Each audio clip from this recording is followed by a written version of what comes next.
పవన్ కళ్యాణ్ ను మంత్రివర్గం నుంచి తొలగించాలని డిమాండ్ చేశారు సిపిఐ జాతీయ control commission chairman Narayana. Telugu రాష్ట్రాల ప్రజల మధ్య చిచ్చు పెట్టేలా పవన్ మాట్లాడుతున్నారని ఆరోపించారు. ఐక్యతకు భంగం కలిగించేలా పవన్ వ్యాఖ్యలు ఉన్నాయని మండిపడ్డారు నారాయణ. ముఖ్యమంత్రి పవన్ కళ్యాణ్ గారిని బర్తరఫ్ చేయవలసిందిగా కోరుతున్నాను.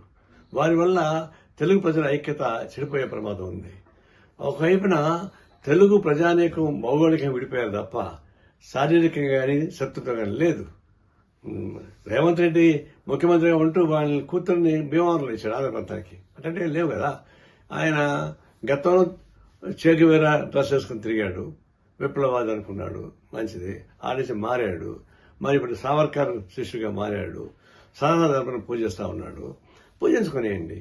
ఇప్పుడు ఆయన సనాతన ధర్మంలో మునిగిపోయాడు కాబట్టి ఆ భాష వస్తా ఉంది. ఇది దిశ తగిలింది అని చెప్పేసి మాట వస్తుంది. అది సనాతన ధర్మం నమ్మేవాళ్ళు అట్లా మాట్లాడుతూ ఉంటారు.